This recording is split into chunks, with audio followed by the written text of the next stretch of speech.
नमस्ते दोस्तों। तो आज हम बात करने वाले हैं अमायरा की। अमायरा एक छोटी सी बच्ची थी जिसने सुसाइड कमिट कर लिया। अब उसने ऐसा कदम क्यों उठाया उसी के बारे में हम बात करेंगे कि ऐसा इसका क्या रीज़न था। उसने ऐसा कदम क्यों उठाया, स्कूल में क्या हुआ था, पेरेंट्स का क्या कहना है, इसी के बारे में हम बात करेंगे। तो एक्चुअली में क्या हुआ, तो अमायरा का पूरा नाम है अमायरा कुमार मीणा, जो कि 9 साल की थी और क्लास फोर्थ में पढ़ती थी, जो कि नीरज मोदी स्कूल था। उसका स्कूल तक का नाम था नीरज मोदी स्कूल, जो जयपुर में है। अब क्या होता है कि उसके क्लासमेट्स उसको bully करते थे, परेशान करते थे, जो कि करीब 18 महीनों से चल रहा था। मतलब कोई एक दिन में नहीं हुआ, ये काफी टाइम से चला आ रहा था, लगभग 1.5 साल से ये चल रहा था। और अमायरा ने इसकी कंप्लेन अपने पेरेंट्स को की थी, मतलब अपने पेरेंट्स को बताया था। पेरेंट्स ने इसकी कंप्लेन स्कूल में की थी।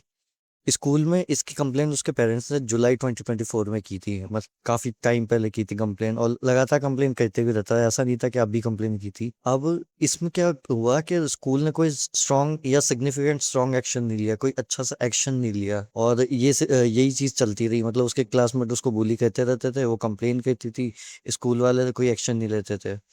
इसमें एंटी बुलिंग कम्युनिटी कमेटी भी नहीं थी, मेरे स्कूल में कोई अच्छी कमेटी नहीं थी जो बुलिंग को रोक सकती है। बुलिंग क्या होता है, मतलब जब बच्चे अपने से छोटे या अपनी सेम एज के बच्चे को परेशान करते हैं ग्रुप बना के, उसको बुलिंग बोलते हैं। तो नवंबर 1 नवंबर 2025 को ये इंसिडेंट होता है। क्या होता है कि अमायरा क्लास में आती है। अमायरा अपनी क्लास में आती है, सबसे पहले अमायरा ही आती है। वो अपनी दोस्त से मिलती है। अमायरा अपनी दोस्त से मिलती है, अपने टिफिन दिखाती है। फिर वो सारे डांस क्लास के लिए जाते हैं, वहाँ पे अमायरा और ये सारे बच्चे डांस प्रैक्टिस करते हैं। उसके बाद अमायरा और ये सारे बच्चे वापस आ जाते हैं। उसके बाद एक बच्चा क्या कहता है, एक बच्चा डिजिटल स्लेट लाया था स्कूल में। जो डिजिटल स्लेट होता है, ये जिससे आप पेंसिल से लिख सकते हो इसमें, और एक बटन दबाने पे सारा मिट जाएगा लिखा हुआ। इसको डिजिटल स्लेट बोलते हैं। तो एक बच्चा अमायरा को डिजिटल स्लेट में कुछ बना के दिखाता है, यहाँ पे।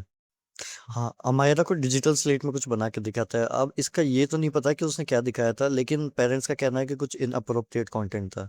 तो ऐसा नहीं होता कि एक ही बार दिखाता है, वो बार बार दिखाता है, और वो अकेला ही नहीं, कई सारे मिलके बच्चे उसको परेशान करते हैं बार बार। बार बार कुछ ड्राइंग दिखाते हैं, उसका मजाक उड़ाते हैं। मायरा थोड़ी परेशान भी दिखती है यहाँ पे, इसमें ये देखो, यहाँ पे परेशान दिख रही है मायरा।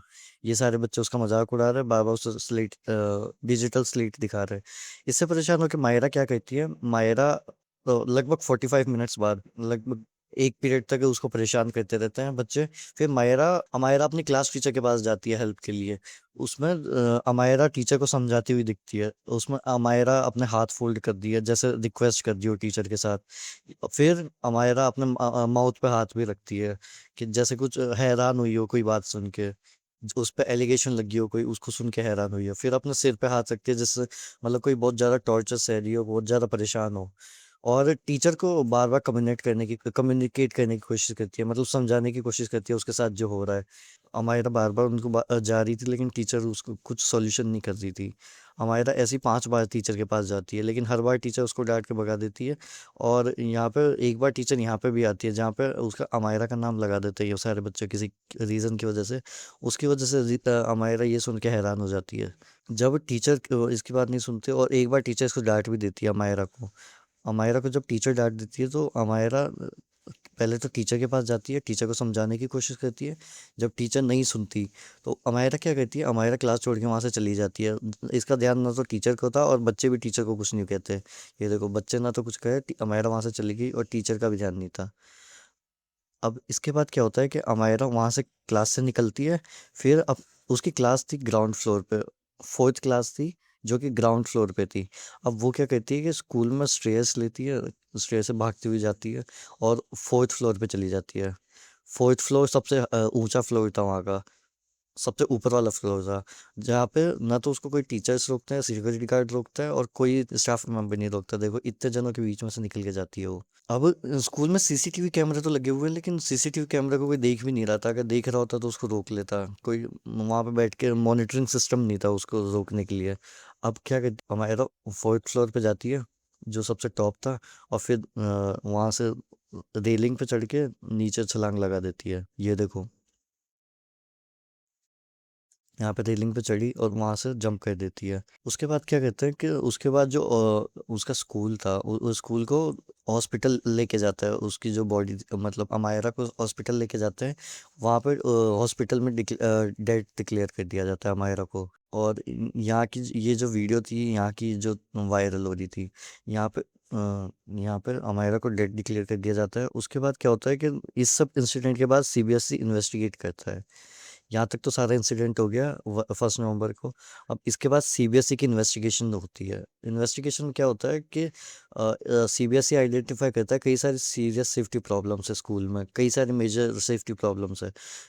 सीबीएसई क्या कहता है, सीबीएसई की इन्वेस्टिगेशन रिपोर्ट में क्या आता है कि एक तो उनके पास सेफ्टी नेट्स नहीं है। मतलब यहाँ पे नेट होने चाहिए थे जो बच्चों को वहाँ कूदने से या फिर गलती से भी जाने से रोके, वो नहीं है। यहाँ पे सीसीटीवी तो है लेकिन कोई मॉनिटरिंग सिस्टम नहीं है, मतलब कोई देख नहीं रहा उसको। रियल टाइम पे कोई देखना भी चाहिए जब बच्चे स्कूल में हो उस टाइम पे। फिर है, कोई सेफ्टी सिक्योरिटी कमेटी नहीं है। मतलब अगर ऐसा कोई बच्चा जाता हुआ भी दिख रहा है या फिर इसको जो परेशान कर रहे थे बच्चे, उनके लिए कोई कमेटी नहीं थी कि वो इन बच्चों को डांट सकती या फिर कुछ एक्शन ले सकती है उसके बुलिंग के खिलाफ। ऐसी कोई कमिटी भी नहीं थी। फिर है कि अमायरा की इन्वेस्टिगेशन में आता है कि इन सब कमियों की वजह से ये डेथ हुई, इसको डेथ को रोका जा सकता था। मतलब अमायरा जो यहाँ से अ, अ, अमायरा ने जंप किया, उस जंप को रोका जा सकता था। और शायद इस बुलिंग जो हो रही थी जिसकी वजह से उसने ये अटेम्प्ट किया, वो भी रोका जा सकता था। क्योंकि लगभग ये बुलिंग 18 महीने से हो रही थी, कोई एक दिन में नहीं हुई। 1.5 साल तक एक तीन थर्ड फोर्थ क्लास के बच्चे को 1.5 साल तक कोई टॉर्चर करता रहा। उसी के दोस्त तो वो एक्शन ले गई सी। अमायरा ने उसके पेरेंट्स को भी बताया, जो अमायरा एक्शन ले सकती थी, एक 9 साल की बच्ची जो एक्शन ले सकती थी, उसने वो एक्शन भी लिया। फिर क्या होता है जब एविडेंस डिस्ट्रक्शन, अमायरा जब वहाँ से कूद जाती है तो ये सीबीएसई की इन्वेस्टिगेशन रिपोर्ट में था। जब अमायरा वहाँ से कूद जाती है तो स्कूल वाले क्या कहते हैं कि उस जगह को साफ कर देते हैं जहाँ पे उसकी बॉडी गिरी थी, बॉडी थी वहाँ पे। तो वो उन्होंने क्या किया था, जब पुलिस आने से पहले या फिर कोई फॉरेंसिक टीम आने से पहले एक तो हॉस्पिटल ले गए, वो तो ठीक था। और उस जगह को साफ कर दिया, मतलब इन्वेस्टिगेशन होने से पहले ही उस जगह को एविडेंस मिटा दिए। तो उन पे जो चार्ज लगा वो था एविडेंस, फॉरेंसिक एविडेंस के मिटाने के चार्जेस। मतलब एक क्राइम सीन है, एक तरीके से क्राइम सीन ही है। वहाँ पे आप किसी एविडेंस को मिटाते हो तो आपके एविडेंस डिस्ट्रॉय करने के चार्जेस लग जाते कोर्ट में। जो ये इंसिडेंट हुआ इसकी वजह से स्कूल पे चार्जेस लगे, स्कूल के ऑफिशियल्स पे चार्जेस लगे। एक तो एक चार्ज था कि नेग्लिजेंस का चार्ज था। मतलब इतना इंसिडेंट हो रहा था, लगभग 1.5 साल से 18 महीने से ये सारी चीज़ें हो रही थी, आपने इस पे कोई ध्यान नहीं दिया, ना तो कोई कमेटी थी ना कुछ था। फिर था डिस्ट्रक्शन ऑफ एविडेंस, ये सब तो हो गया। उसके बाद आपने एविडेंस को भी मिटाने की कोशिश की, तो ये 2 चार्ज लगे उन पे। अब इसमें एक पेरेंट्स ने भी एक सीरियस एलिगेशन लगाई। पेरेंट्स ने क्या कहा, पेरेंट्स ने अपने खुद से इन्वेस्टिगेट किया थोड़ी बहुत चीज़, और फिर पेरेंट्स ने कहा कि इन टीचर्स में भी बहुत सारी कमियां हैं। वो रिक्वायरमेंट्स पूरी नहीं करते, मतलब उनकी क्वालिफिकेशन नहीं है। जो बच्चों को पढ़ाने के लिए जो क्वालिफिकेशन चाहिए होती है वो पूरी नहीं है। जैसे प्राइमरी टीचर्स के पास तो कुछ भी क्वालिफिकेशन नहीं है, मतलब बहुत बेसिक क्वालिफिकेशन पे भी उनको रख लिया गया है। इसलिए टीचर्स की ना तो चाइल्ड साइकोलॉजी की कोई अंडरस्टैंडिंग थी, जो उस वहाँ पे टीचर्स थे उनकी ना तो चाइल्ड साइकोलॉजी की अंडरस्टैंडिंग थी, ना कोई इमोशनल डिस्ट्रेस समझते थे, ना ना बुलिंग या कॉन्फ्लिक्ट को रोक पाते थे वो, क्योंकि उनको वो क्वालिफिकेशन दी थी, उनको वो बताया नहीं गया था। अगर अपनी क्वालिफिकेशन यही होती, उन्होंने वो सारी चीज़ें पढ़ी होती, क्योंकि ये सारी चीज़ें टीचर को सिखाई जाती है। अगर उन्होंने वो पढ़ा होता तो वो शायद उसको रोक सकते थे। और ऐसा बिहेव नहीं करते उस बच्चे के साथ। अच्छे स्टाफ को हायर ना करने की वजह से ये सारी चीज़ें हुई। अब किसके ऊपर चार्ज लगा, कोर्ट ने किसके ऊपर लगाया, तो ये सीबीएसई की इन्वेस्टिगेशन लगभग 8 महीने तक चली। फिर पुलिस ने एक चार्जशीट फाइल की। चार्जशीट में 3 जनों का नाम आया। एक तो जो स्कूल के ऑनर थे सौरभ मोदी, उनका नाम आया। फिर जो प्रिंसिपल थे इंदू दुबे, उनका नाम आया। और फिर जो क्लास टीचर थी पुनीता शर्मा, उनका नाम आया। अब चार्ज में क्या लगा, जो चार्ज शीट थी पुलिस की उसमें क्या लगा, उसमें एक तो डेथ पर नेग्लिजेंस, इन सब की नेग्लिजेंस की वजह से डेथ हुई। फिर था डिसअपीयरेंस ऑफ एविडेंस, मतलब इन्होंने एविडेंस को मिटाने की कोशिश की, ये 2 चार्ज लगे। फिर एक और चार्ज लगाया गया एडिशन उसमें, चार्ज अंडर सेक्शन 75, जिसमें जुवेनाइल जस्टिस एक्ट का। उसमें क्या था, क्रूएल्टी टू चिल्ड्रन। अब पेरेंट्स का कहना है कि कोर्ट ने इसमें अमेंडमेंट टू सुसाइड वाला एक्ट क्यों नहीं लगाया इसमें, जो ये टीचर्स थे, इन इन पे भी अमेंडमेंट और सुसाइड एक्ट लगना चाहिए था इन टीचर्स पे, वो भी नहीं लगाया, वो पेरेंट्स का ये कहना था। फिर ये सारे इंसिडेंट होने के बाद अब 18 महीने की इन्वेस्टिगेशन होने के बाद कोर्ट और सीबीएसई ने क्या एक्शन लिया। तो सीबीएसई का एक्शन था कि हम जो आपको अफिलिएशन दे रखी है सीबीएसई की, क्योंकि स्कूल को चलाने का लाइसेंस सीबीएसई देती है, तो उन्होंने कहा कि हम आपका लाइसेंस ले लेंगे, अफिलिएशन ले लेंगे, इस वजह से स्कूल ही बंद हो जाएगा। लेकिन फिर बात आती है कि स्कूल में लगभग 5,500 स्टूडेंट्स पढ़ते हैं जो कि इनोसेंट है, उनका कोई लेना देना नहीं था इस इंसिडेंट से, उनकी कोई उन्होंने कुछ नहीं किया था। तो उनको इस बात की सज़ा क्यों मिलेगी, स्कूल की गलती की सज़ा बच्चों को क्यों मिलेगी।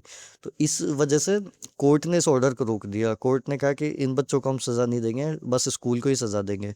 तो उन्होंने कहा, कोर्ट ने कहा कि एक तो 5 लाख की डिपॉजिट दो, जो पेनल्टी है आपकी नेग्लिजेंस की वजह से हुआ है। फिर है जो आपने सेफ्टी और एडमिनिस्ट्रेटिव प्रॉब्लम्स है आपके, जैसे आपने नेट नहीं लगा रखे, कोई कम्युनिटी नहीं बना रखी, या फिर ये सारी चीज़ें देख नहीं रखी, उनको ठीक करो। और ये सारी चीज़ें ठीक करने के लिए कोर्ट ने एक फ़िक्स टाइम पीरियड दिया, मतलब एक फ़िक्स टाइम दिया कि इसके अंदर ठीक करो। उसके बाद बोला है कि जब ये पीरियड ओवर हो जाएगा, इसके बाद एक और बार इंस्पेक्शन होएगा आपके स्कूल का, जो सीबीएसई करेगी। इंस्पेक्शन में अगर आप ये सारी चीज़ें प्रॉब्लम सॉल्व नहीं कर पाते, अगर आप सीबीएसई की इंस्पेक्शन में आता है कि आप ये सारी प्रॉब्लम अभी भी है, कुछ कुछ प्रॉब्लम इनमें से अभी भी है, तो सीबीएसई इसका लाइसेंस कैंसिल कर सकते हो उसके बाद। तो ये कोर्ट ने कहा। तो यहाँ तक तो यही इंसिडेंट, यही सारी चीज़ें हुई है।